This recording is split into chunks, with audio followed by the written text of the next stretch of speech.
Bismillahirrahmanirrahim. Demi Allah, saya bersumpah akan memenuhi kewajiban Presiden Republik Indonesia dengan sebaik-baiknya dan seadil-adilnya, memegang teguh Undang-Undang Dasar dan menjalankan segala undang-undang dan peraturannya dengan seluruh-seluruhnya, serta berbakti kepada nusa dan bangsa.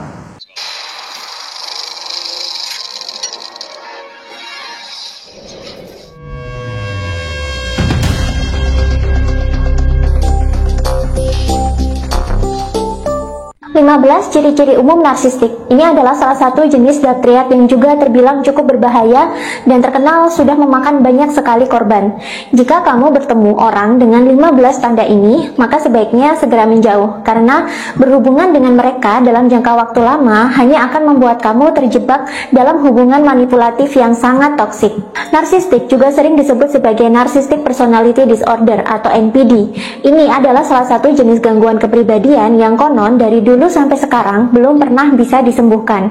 Penelitian menunjukkan setidaknya di bumi ini ada 5% populasi manusia yang mengidap gangguan NPD. Jika penduduk bumi ada 8 miliar orang, maka ada sekitar 400 juta orang yang mengidap NPD.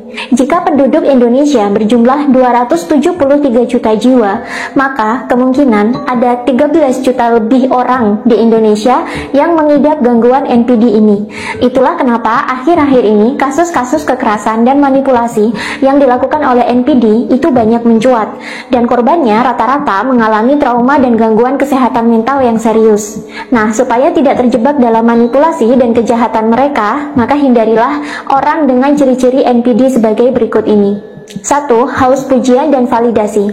Dalam kesehariannya, seorang NPD selalu membutuhkan pujian dan validasi. Itulah kenapa dia selalu menuntut orang-orang di sekitarnya agar selalu menghargai dan menyanjungnya serta mementingkannya. Dia juga selalu ingin diterima oleh orang lain dan ingin menjadi yang paling penting dalam suatu komunitas. Sehingga bila ada temannya yang lebih baik dan lebih dihargai, dia akan cemburu dan membenci orang tersebut. 2. Egois. NPD memiliki ego yang sangat tinggi. Dia biasanya hanya berfokus kepada dirinya sendiri. Saking egoisnya, seorang NPD seringkali tidak mempedulikan batasan, kepentingan, dan perasaan orang lain, sehingga ia kerap berbuat semena-mena dan mengontrol orang lain secara berlebih. Pokoknya, dia mewajibkan siapapun untuk mementingkan kepentingan NPD di atas segalanya. Saya ini 2 kali wali kota di Solo, menang. Kemudian ditarik ke Jakarta, gubernur sekali, menang. Kemudian 2 kali di pemilu presiden juga menang. Mohon maaf Pak Prabowo.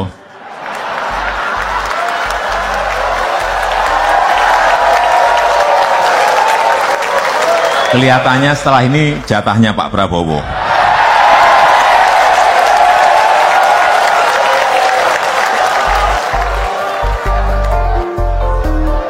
3. Grandios. Seorang NPD sangat gemar berlaku grandios atau melebih-lebihkan atau membesar-besarkan dirinya sendiri, baik dari segi fisik, finansial, status sosial, maupun pendidikan. Ia juga selalu merasa lebih baik dan lebih sempurna dibandingkan dengan orang lain. Seorang NPD selalu merasa dirinya spesial dan tidak ada orang lain yang lebih spesial dibanding dirinya. Itulah kenapa seorang NPD biasanya banyak omong di depan orang, tapi banyak omongnya itu berfungsi untuk flexing atau pamer. Yang dipamerkan adalah segala hal dan pencapaian dalam dirinya sendiri, sehingga orang takjub dan kagum. Ini loh, urusan ijazah palsu ini.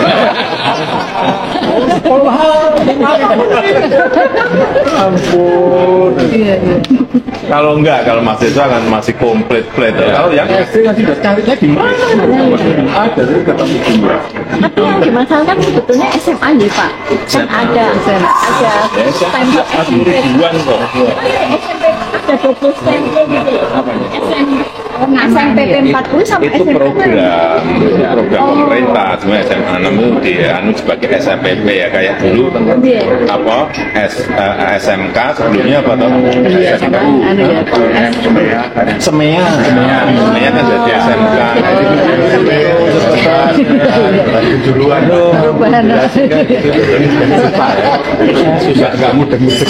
Kalau di SMA justru kalau teman saya kan kelas 3, kelas 2, kelas 1 semua, karena saya itu dulu juara umum, nggak sombong. 4. Merasa berhak mendapatkan segalanya. Seorang NPD selalu merasa dirinya berhak mendapatkan apapun di dunia ini. Itulah kenapa mereka juga ambisius dan kerap menuntut penghargaan, penghormatan, waktu, dan tenaga orang lain untuk melayaninya. 5. Punya dunia sendiri atau delusi. Seorang NPD biasanya hidup dalam dunia hayalannya, di mana dalam dunianya ini dia menjadi yang paling bagus, paling tinggi, paling sukses, paling baik, dan paling sempurna melebihi siapapun. Bahkan tak jarang seorang NPD akan memaksakan dunianya ini kepada orang lain, sehingga ia juga kerap menderita delusi. 6. Rapuh terhadap kritikan. Seorang NPD biasanya tidak suka dikritik. Bagi dia sudah sempurna. Ketika dikritik, seorang NPD akan langsung marah dan bereaksi dengan membalas balik. Biasanya langsung menghina atau menyindir orang yang mengkritiknya, baik secara langsung maupun tidak langsung. Saya itu udah diem loh ya. Difitnah saya diem, dicela saya diem, dijelekan saya diem, dimaki-maki saya diem. Saya ngalah terus loh. Tapi ada batasnya. Ya. 7. Manipulatif. Seorang NPD sangat suka memanfaatkan potensi dan sumber daya orang lain agar mau bekerja dan melayani dia. Seorang NPD bahkan sampai rela mempelajari beragam teknik komunikasi hanya supaya ia bisa memenangkan mental dan hati orang lain untuk kemudian dia manfaatkan demi kepentingan pribadinya. Dalam dunia kerja, seorang bos yang NPD biasanya suka memeras karyawannya dan suka mengklaim hasil kerja timnya sebagai prestasinya pribadi. Tom Lembong kembali jalani pemeriksaan di Kejaksaan Agung sebagai tersangka kasus impor gula. Ia masuk sekitar pukul 9.30 pagi dan baru keluar pukul 22.15 waktu Indonesia Barat. Selain Tom Lembong, 4 tersangka lain juga turut diperiksa. Terkait naiknya angka kerugian negara yang disampaikan Kejaksaan Agung dari 400 miliar menjadi 578 miliar. Tom Lembong mengaku belum tahu asal-usul angka tersebut. Mohon informasinya Pak, apakah sudah dikonfirmasi Pak terkait dengan kerugian kan sekarang jadi 578 miliar tuh dari sebelumnya 400. Ya, belum. Gimana Pak? Belum dapat keterangan, belum dapat penjelasan. Kan tadinya dibilang katanya ada kerugian karena masa pandemi kan, harga komoditas semua turun, harga minyak semua turun, ya kan? Nah, tapi sebetulnya kalau piawai, karena kita kalau misalnya mengelola volume LNG, itu tahu kapan harus melepas, kapan harus tahan, harus mengetahui tren ke depan dan yang ke belakang, harus dibuat statistiknya dan harus mengenal mengenai geopolitik. Makanya tadi saya bilang, yang 2010, 2011 yang tadi disampaikan rugi, tidak perlu rugi kalau itu dijalankan. Cuman saya tidak tahu, mungkin rekan-rekan media yang perlu tanya ke Pertamina, kenapa pada saat tahun 2018 bulan Oktober hasilnya sudah bagus, kenapa tidak dilaksanakan? Harganya itu 71 sen positif, lebih mahal daripada pembelian Corpus Christi. Itu yang bertanggung jawab siapa, Bu? Saya tidak tahu siapa pada saat itu yang menjabat di 2018. Berarti saya sudah resign di tahun 2014. Ya? Ibu itu benar nggak, Bu? Begini, yang namanya instruksi presiden itu adalah perintah jabatan. Harus dilaksanakan. Berarti pemerintah tahu, Bu? Pemerintah tahu. Itu perintah jabatan. Dan saya melaksanakan sudah sesuai dengan perintah sebagai pelaksanaan anggaran dasar. 8. Parasit yang kejam dan licik. Seorang NPD biasanya suka numpang di hidup orang lain. Jika bertemu dengan orang yang potensial dan bisa dia manfaatkan, dia bisa saja bersikap baik dan manis di awal, tapi setelah mendapatkan kepercayaan, dia akan langsung menyedot sumber daya yang dimiliki orang lain, entah itu secara energi, finansial, pengetahuan, popularitas, atau status sosial. Bahkan NPD juga akan memanipulasi orang lain agar mau terus-menerus memberikan suplai kepada si narsistik. Itulah kenapa circle pergaulan orang NPD biasanya hebat-hebat. Awal mula dia akan pansos di situ, lama-lama dia akan memanipulasi orang lain agar tunduk kepadanya dan menjadi suplai baginya, sehingga segala sumber daya dan potensi mengalir ke narsistik. Mirip lintah yang menghisap darah inang gitu. 9. Nampak karismatik, positif, dan mempesona di awal. Seringkali seorang NPD itu nampak mempesona atau charming di awal bertemu orang. Dia nampak sangat pintar, bijaksana, dan karismatik, sehingga orang kerap terkecoh. Tapi ketika kedoknya itu terbongkar, dia akan menunjukkan sifat aslinya yang buas dan jahat melebihi binatang liar. 10. Mengintimidasi orang lain. Dalam organisasi atau komunitas, seorang NPD kerap kedapatan mengintimidasi orang lain yang dianggap berpotensi mengganggu panggungnya. Seorang NPD sangat tidak menyukai orang yang lebih pintar, lebih baik, atau lebih sukses dibandingkan dirinya, sehingga ia akan selalu memfitnah dan mengintimidasi orang tersebut sampai jatuh. Terima kasih rekan-rekan pers, terima kasih dari masyarakat Indonesia yang saya cintai dan banggakan.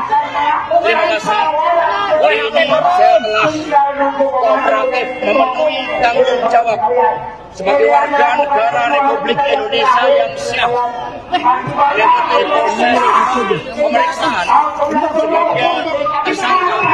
Dan ada 62 pertanyaan yang saya jawab. Dari penyidik KPK juga sangat ramah, sangat kooperatif. 62 pertanyaan itu dikaitkan dengan persoalan-persoalan yang sudah inkrah, sehingga tidak ada hal yang baru yang di dalam pertanyaan akan banyak juga yang mengundang pertanyaan itu. Karena itulah sejak awal saya katakan bahwa sebagai Sekjen PDI Perjuangan, saya dengan kepala tegak siap menerima konsekuensi apapun bagi Indonesia Raya kita. Karena Indonesia dibangun dengan pengorbanan jiwa dan raga. Kita adalah negeri pejuang. Sehingga saya tidak pernah menyesal. Saya akan terus berjuang dengan api semangat yang menyala-nyala. Semoga ini menjadi momentum bagi Komisi Pemberantasan Korupsi untuk menegakkan hukum tanpa kecuali, termasuk memeriksa keluarga Pak Jokowi. Airnya sudah siap belum? Listriknya sudah siap belum? Tempatnya sudah siap belum? Kalau siap, pindah. Belum dapat laporan dari PUPR, Pak? Belum dapat laporan. Sudah, tapi belum. Sudah, tapi belum. 11. Gemar berbohong. Seorang NPD tak segan-segan berbohong untuk mendapatkan perhatian, penghargaan, atau kepercayaan dari orang lain. Bahkan, ia sering menutupi kebohongannya dengan kebohongan-kebohongan lain.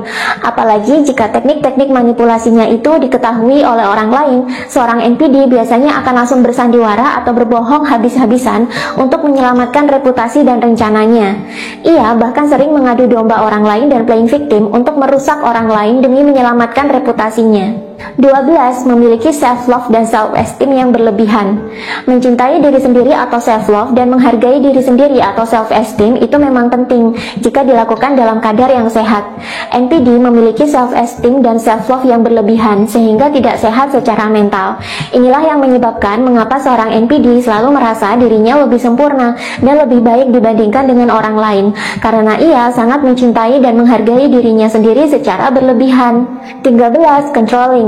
Seorang NPD biasanya juga suka mengontrol apapun. Dia merasa memiliki ilmu yang tinggi dan karismatik, sehingga ia merasa saran dan petunjuknya harus didengarkan dan dieksekusi orang lain.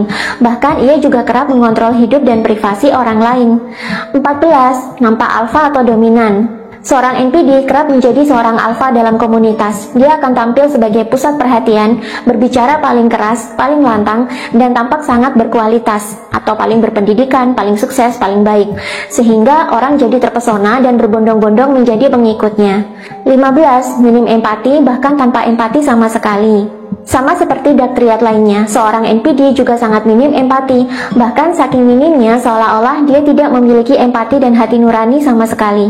Inilah yang membuat NPD bisa bertindak sangat licik dan kejam, karena ia tidak memiliki kemampuan untuk merasakan perasaan orang lain atau empati. Sebisa mungkin, jangan terlibat hubungan apapun, karena ia adalah orang yang sangat manipulatif, licik, dan bisa menjadi psikopat kapan saja bila kemauannya tidak kita turuti. Dan biasanya NPD sangat menyukai empath, karena empath itu adalah tipe orang yang paling mudah dimanipulasi. Dan sebenarnya empath itu memiliki segudang potensi, hanya saja mereka cenderung malu dan tidak mau flexing. Potensi serta sumber daya inilah yang akan disedot oleh NPD setelah empath terjebak dalam hubungan yang toksik dengan para NPD. Sayangnya justru orang-orang seperti NPD dan tipe dark triad lah yang cenderung sukses dan menguasai segala aspek di bumi, mulai dari ekonomi hingga lingkungan.